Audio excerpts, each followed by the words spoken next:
Good evening, everyone, and welcome to a meeting of the Beal Early Childhood Center Building Committee.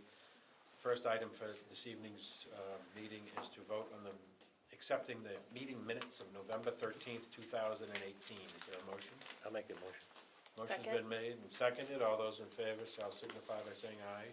Aye. Those opposed, we're unanimous. Item 3 is to review and act to approve the agreement the agreement entitled Project Scope and Budget Agreement to be entered into with the Massachusetts School Building Authority, the Beal Early Childhood Center, MSBA Project ID number 201-502-71-0005, as presented, and to authorize the town manager to execute and deliver said agreement on behalf of the building committee, and any amendments thereto or certifications required therefore, and to bind the town to its terms and conditions.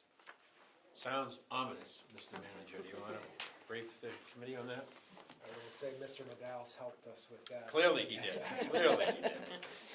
So this is the agreement that puts the parameters in place from the MSBA vote in October and the subsequent votes of the town. This is the document that lays it all out, and I believe Mr. Queenie will concur that it moves us forward to put us in a position for the actual project funding agreement, which which will be the final document that we execute with the MSBA for the project. Correct, and we reviewed the project scope and budget agreement. It's in conformance with all MSBA procedures, and it reflects the deal that was announced at the board meeting and the facilities assessment subcommittee meeting. And as represented to town meeting. Yes, absolutely, to the penny.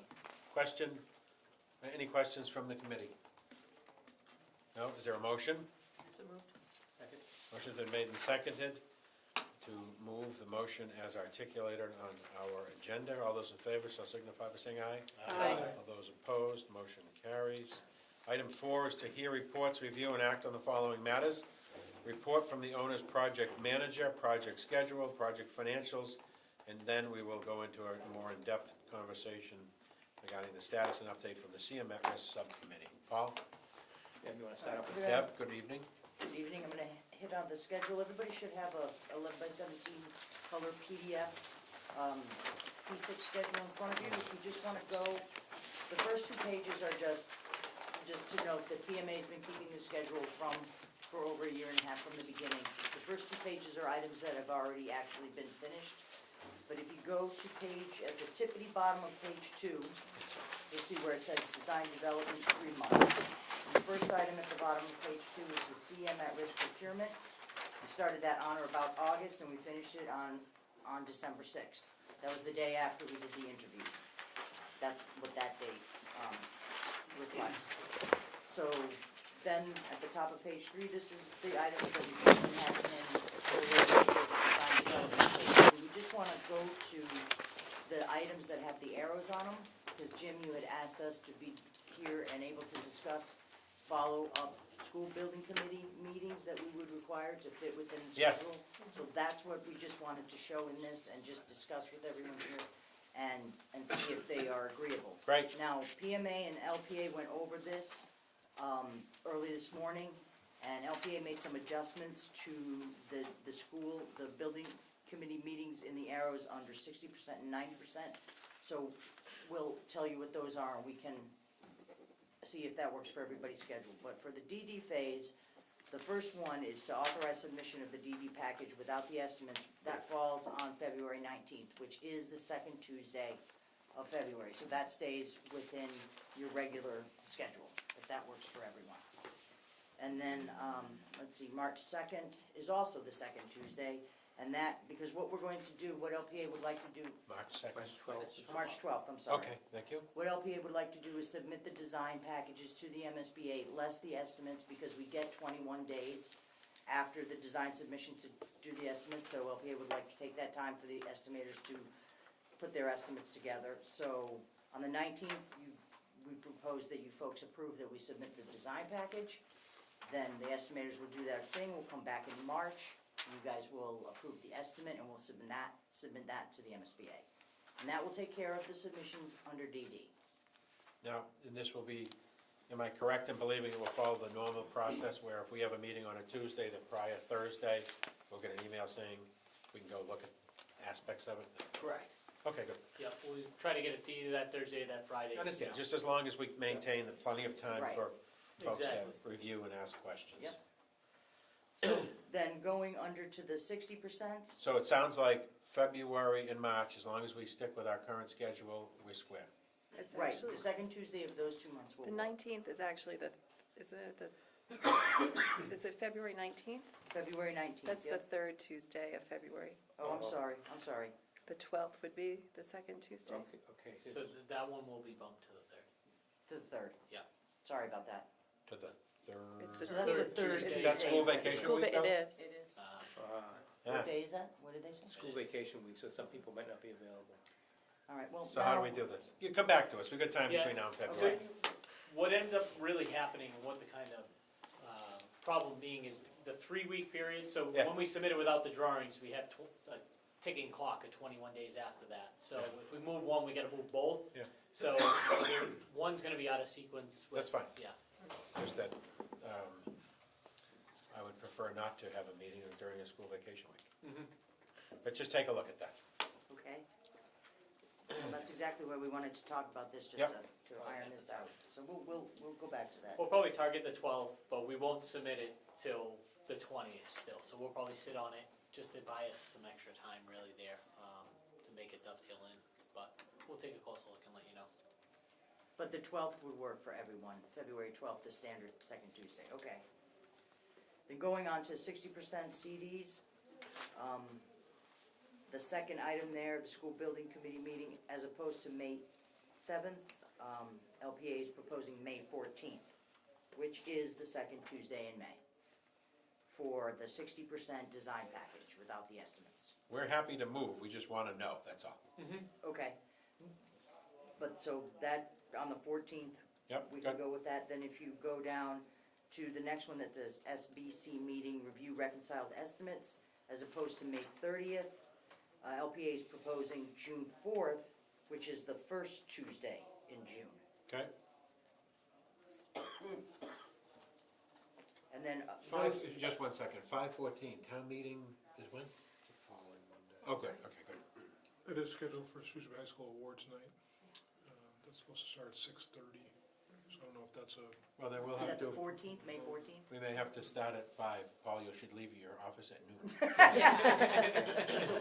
I'm sorry, Dr. Shore, that is on that May May 14th, 14th? Yeah. I have Okay. my calendar that there's 6:30 is the High School Awards Night. so Okay, Yeah. I have to push it earlier. So we may have to do a 4 or a 5, okay, but again, we have a little time. Thank you, Joe. okay. And then June 4th, the first Tuesday for the estimates? Right. Does that seem okay?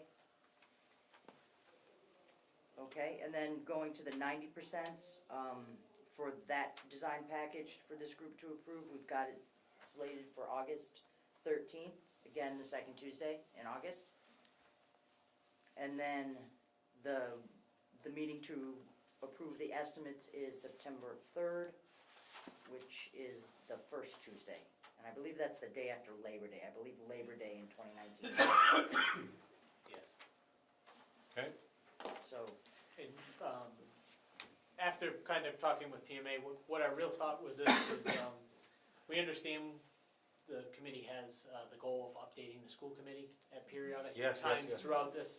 So we took that into consideration with the 3 weeks we need for the estimators after we submit the original submission. So we would like that you guys let the school committee know that the dates that we're targeting to give them periodic updates are June 5th, which is a normally scheduled school committee meeting. So we'd be meeting with you on the 4th with the estimate at hand. You've already approved the design. The next day, we'll give the same update to them with your approval. And then we're also targeting September 4th, which would be following the Tuesday. That would be in the beginning of the year. It's not currently scheduled out that far for the school committee, but we hope that they can, if it is their normal scheduled day, it would work quite well with what we're looking at, so. Okay?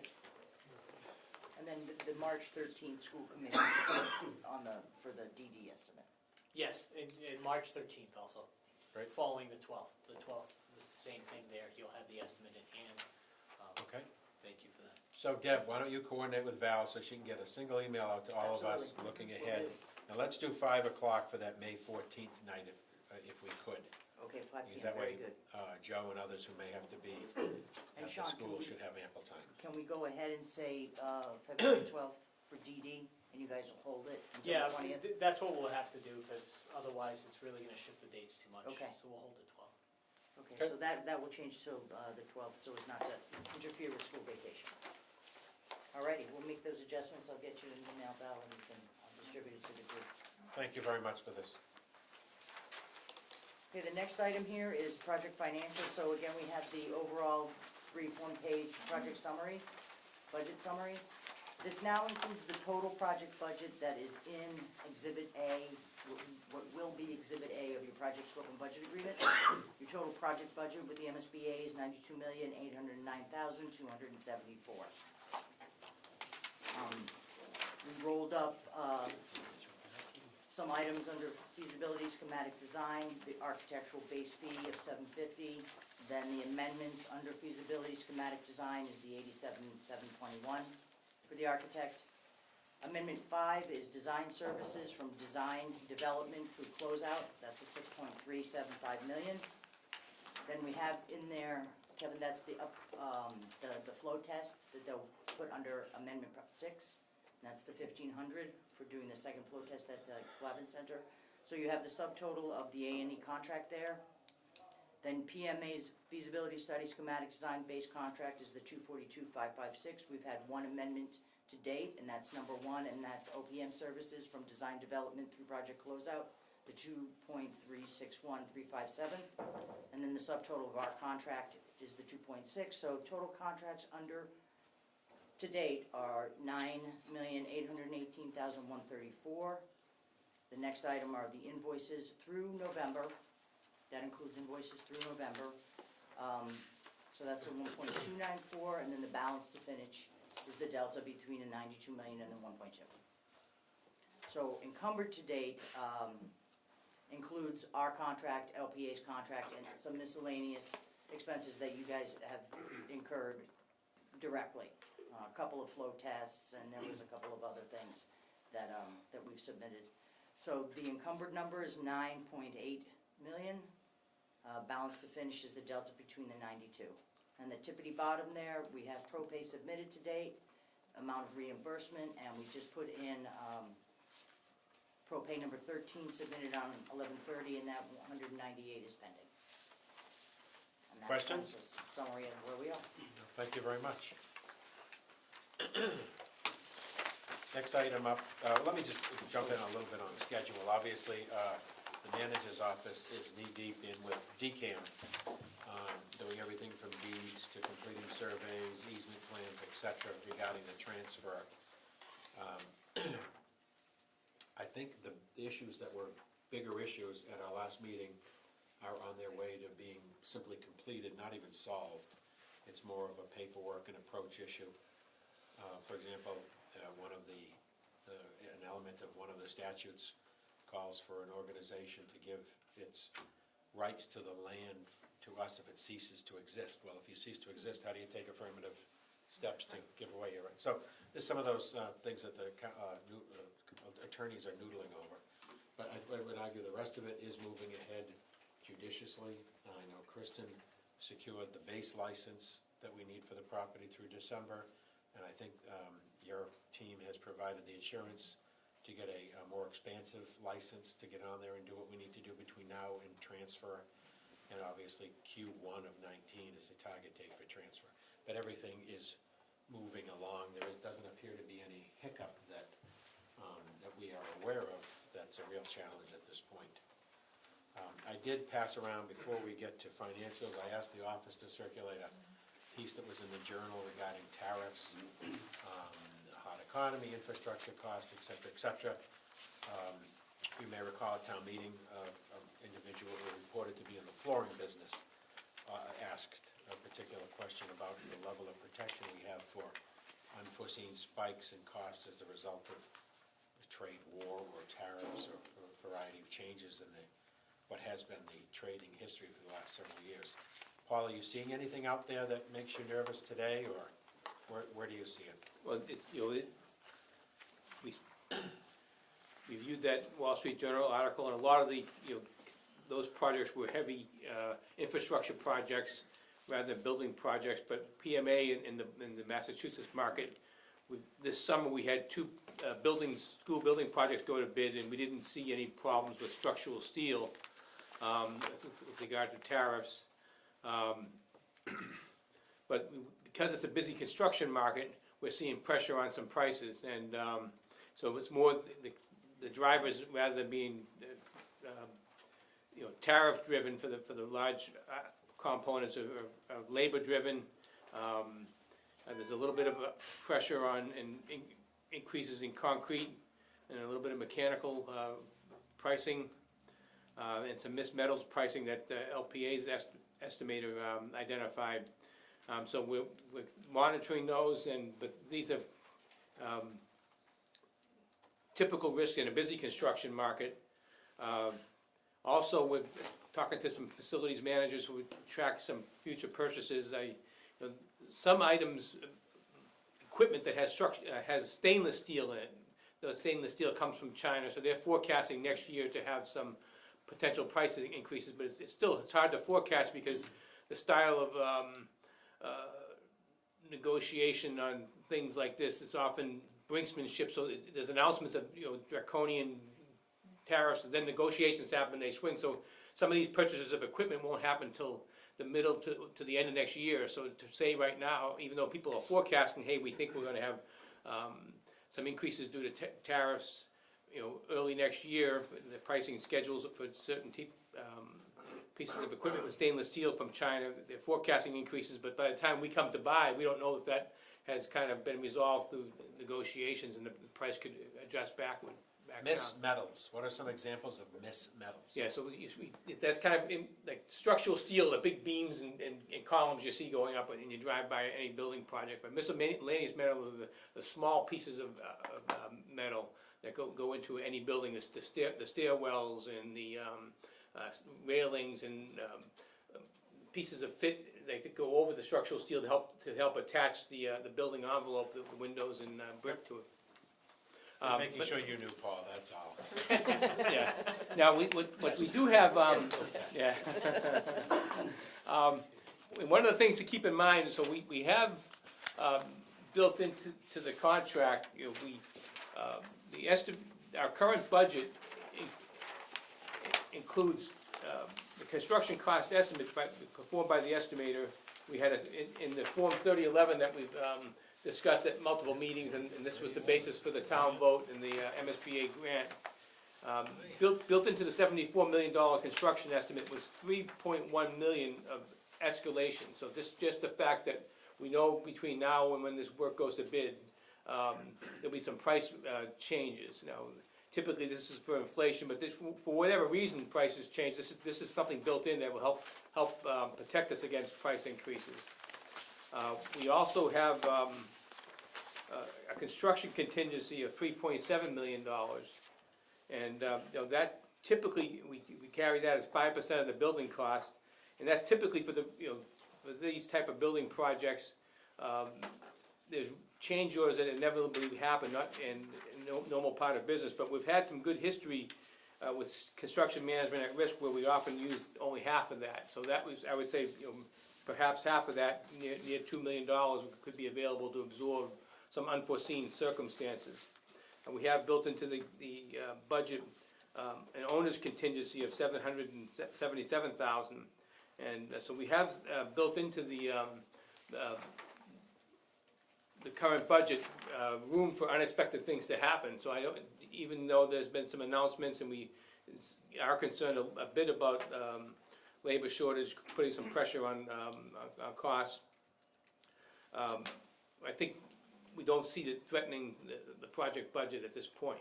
Thank you very much. And as we progress through design, we're going to be doing periodic estimates. And at any point in time, when we do every construction cost estimate, we talked about the 60, when Deb and Sean were talking about the meeting days corresponding to design development submittal. 60% construction documents and 90% construction documents. Every one of those steps, we get closer and closer to the true bid date, more and more information is known. And so there's less uncertainty about what the pricing trends are with each estimate. And at any one of those estimates, if the construction cost estimate comes in over what we have budgeted, we look for ways to save it, to bring the design back down to budget. So that's the other way we control unexpected things, is to find ways to, in the event that any construction cost estimate is over budget, we find ways to bring it back. Sounds good. Questions from the committee? No? All right. Minuet 3, here the status update on CM at Risk Subcommittee from their December 5th, 2018 meeting, and vote to award a contract with the recommended CM at Risk company. Okay. Before asking the manager to speak on this, Paul, any overview that you would like? Yes, in your handouts is one 3-page document with the green on the front, a little bit highlighting. I won't ask everybody to read through this at this time, but this is a record of the deliberations and work by the pre-qualification committee and the selection committee. But just as a little bit of a summary, there were 8 construction firms that responded to the request for statements of qualifications. And the pre-qualification committee reviewed those 8 and shortlisted 3 firms. And that was narrowing it down, because out of those 8 firms,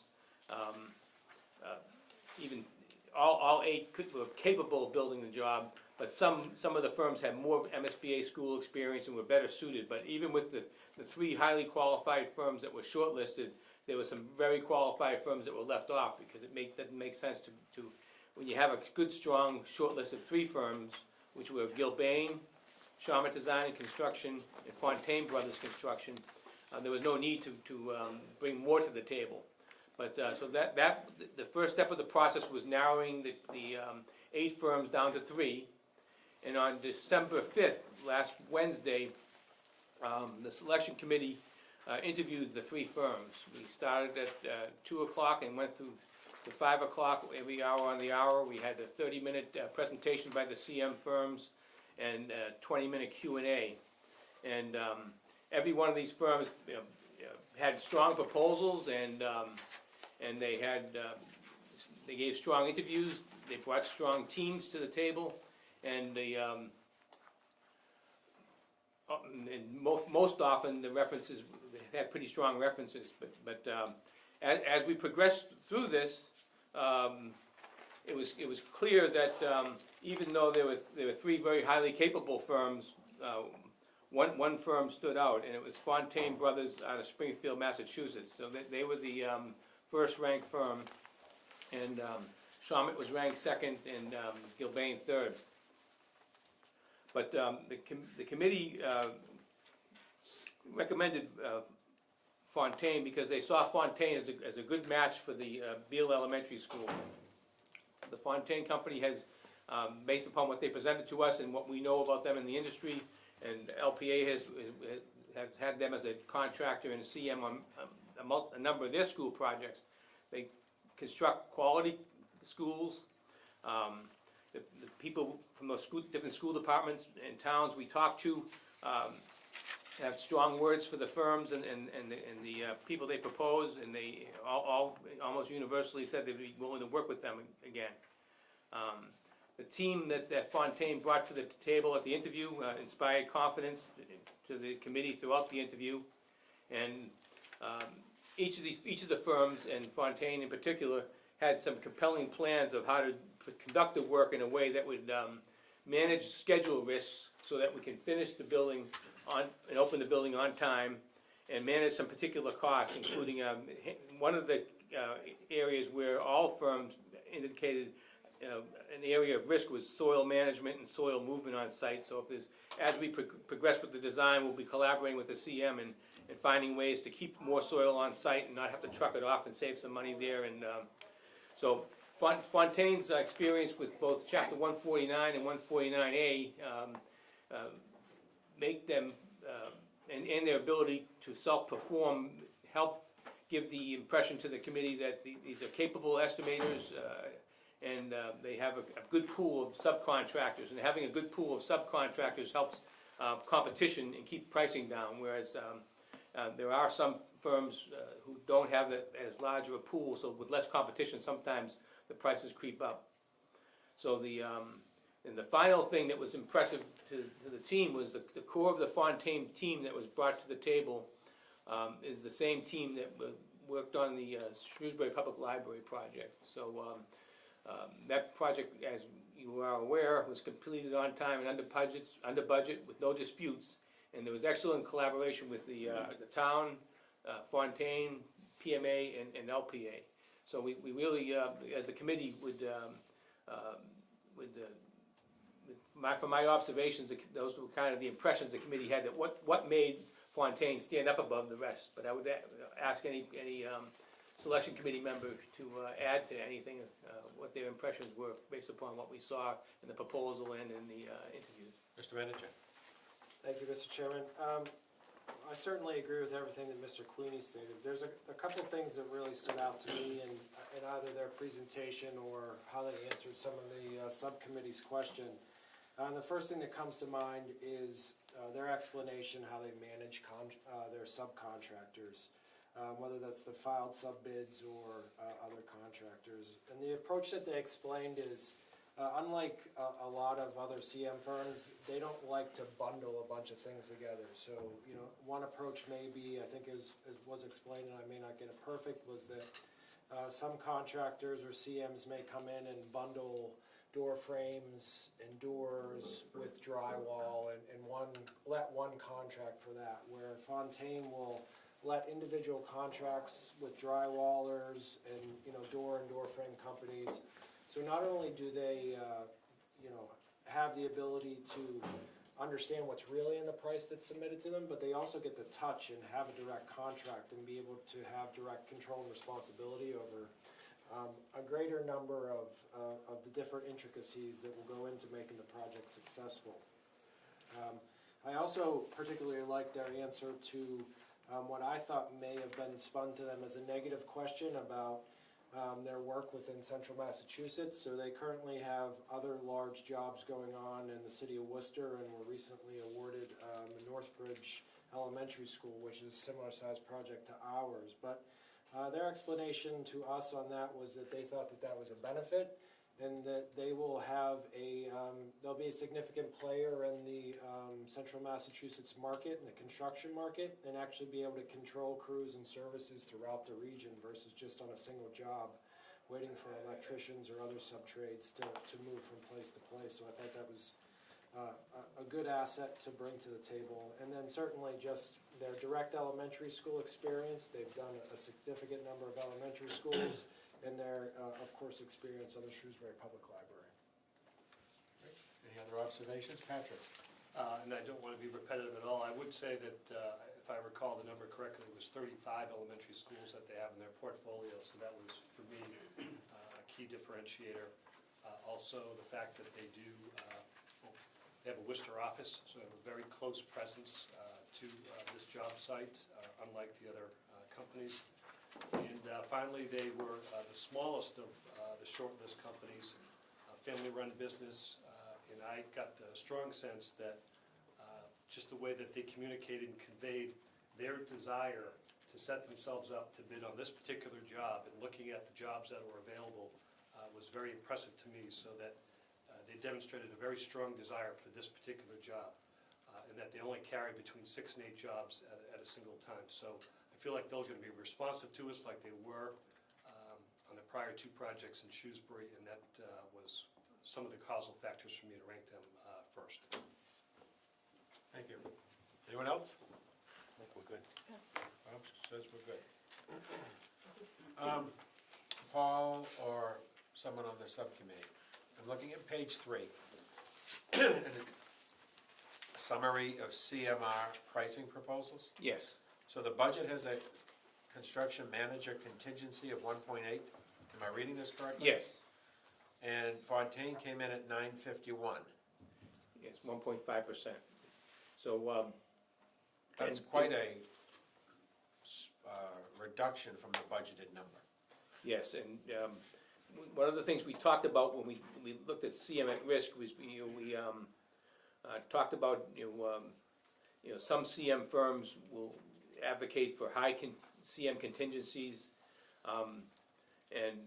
That's, I think the estimators who helped us establish this budget were on the cautious and conservative side. But I did have a project at another town recently where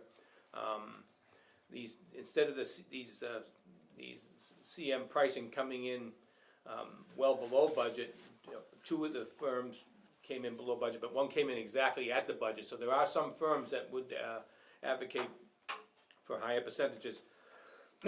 Now, the CM contingency is one of those items that we've talked about in the past, and, is that it's a fund to take care of unknown things that aren't fully established at the time of the establishment of the guaranteed maximum price. But any draw from that budget is approved on a case-by-case basis. So even where we see, Fontaine had 1.5%, and Gilbane had 2%, and Sharman had 2%. All three of them less than what the estimator had, which was roughly 3%. So now, so this is a little bit. So I think what I see here in this is that. If it had been one of the other two contractors at 2%, it could very well be that would be managed and they would only use 1.5%. But the other dynamic though, where we talk about CM at risk, once the CM has approved drawdowns of that whole CM contingency, any further money that's needed comes out of their overhead and profit. So that's where the at risk comes. So I think what you see here is. Fontaine is lower, and they're willing to take a little bit of a risk and bet on their own ability to perform and buy out the job, so there's less uncertainty. And the Shrewsbury Public Library, for instance, the CM Fontaine returned all. They didn't use any of it. They actually had a $40,000 increase. It was a credit. So they are aware of the designer and how the complete design and less uncertainties. They are confident in their abilities to manage and not need to draw that. So I take it as a statement on their part that they're comfortable with this method of engagement. yes, So I'm hoping that it's a demonstration of just that and a degree of certainty that Yes. they won't need it. yes. Now, as you look down, what's the industry standard relative to percentages at this point for bonds, insurance, construction management fee? Yeah, Are they all right in the ballpark? yeah, those are all in the ballpark. The estimator had 2.5% construction management fee, which is their overhead and profit. Fontaine was at 1.95, Gilbane at 1.85, and Sharman at 1.95. And these are similar to other projects where we've recently looked at CM proposals. How is builder's risk handled from an owner's standpoint in this case? There's two options, and Mr. Marciello mentioned this at a past meeting. We have in the budget, that's lumped in with that's one of the insurances that's listed here under the insurance line item. There's general liability insurance and there's builder's risk insurance. So that's within their 717 number? Yes. Okay. And now, Mis- go ahead. Go ahead. Mr. Chairman, I mean, in construction projects that I've managed in the past, I have always preferred that the CM at risk, and this is something that we need to negotiate in the contract, not the CM at risk.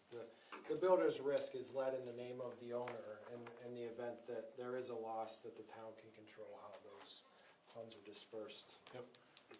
Right. So we'll have to deal with that. Yeah, and that was mentioned at a past meeting. So, but the important thing at the time is it's carried in the budget. In this instance, it was carried in the budget as a CM expense. But we can, as before we bring the contract, the initial contract with the CM is for pre-construction services. This builder's risk doesn't come into under full construction, so we can easily assign this policy and payment of this policy to the town rather than to the contractor. And this is all, this type of insurance fees are all substantiated, so it's not a matter of any negotiations. So it's a transfer, and the contract will be that much, the value will be that much less by the value of the builder's risk policy. Two more questions. Yes. What's covered under the bonds?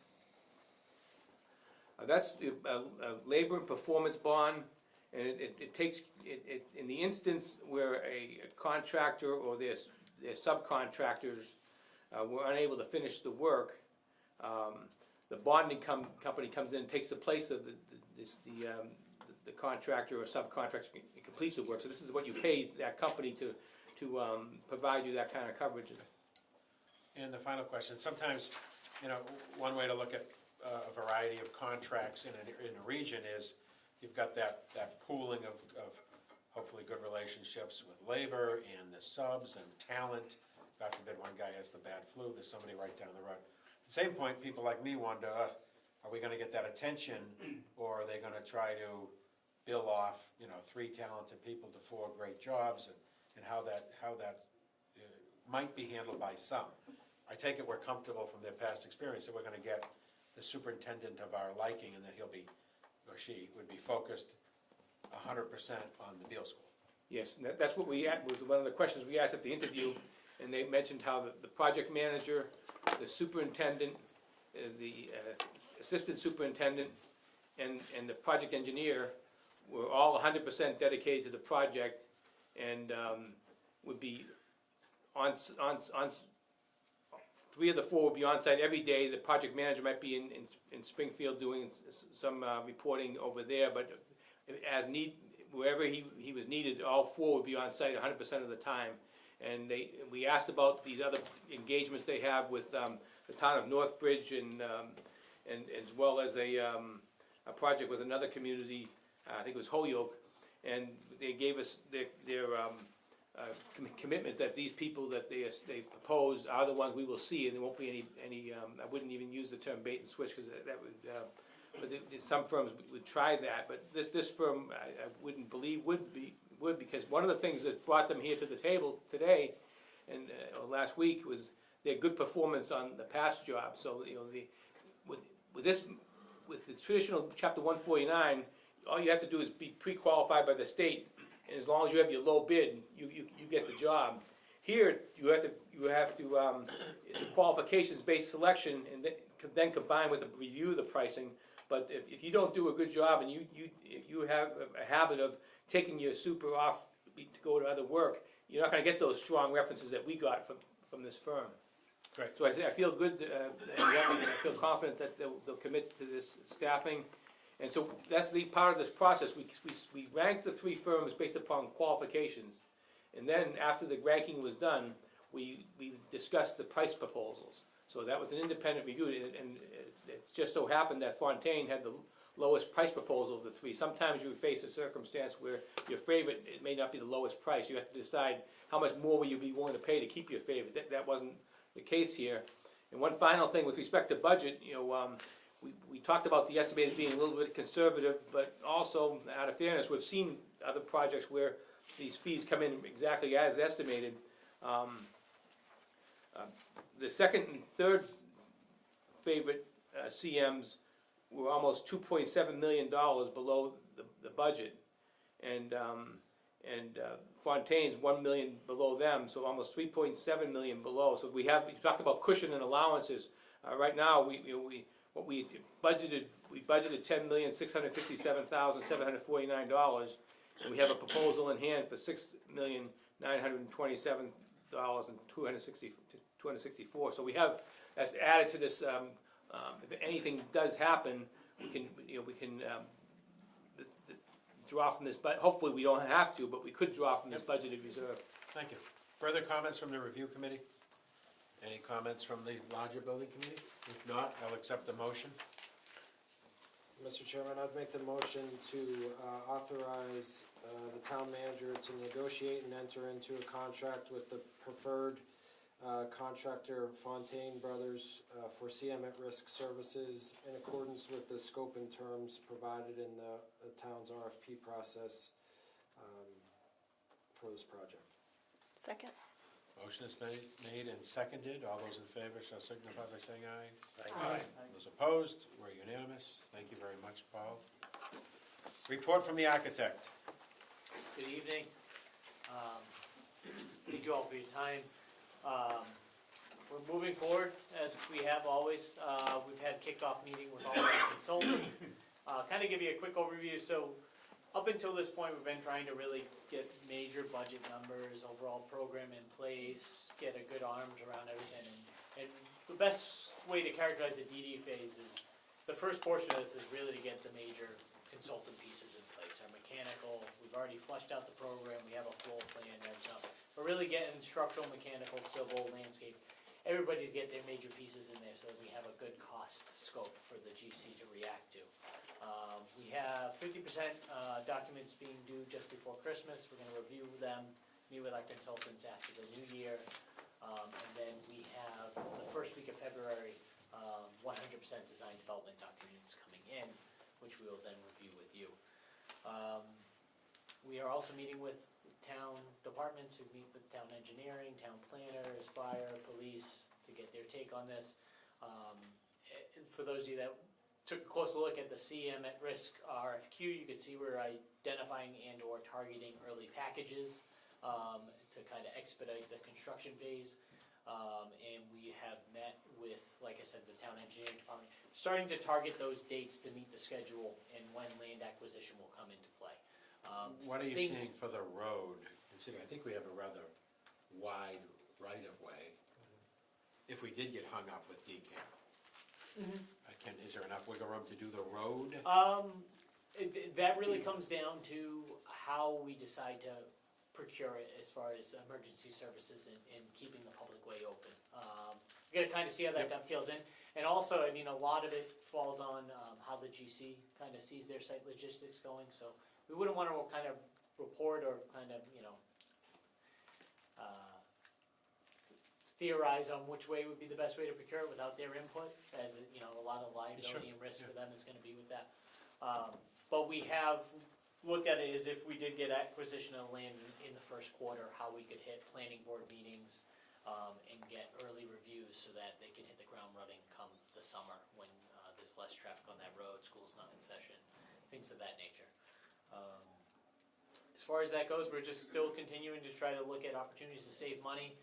One thing that was clear during the GC interviews, that the site is a big opportunity to save some money, to take a closer look at mitigating the cut and fill on the site.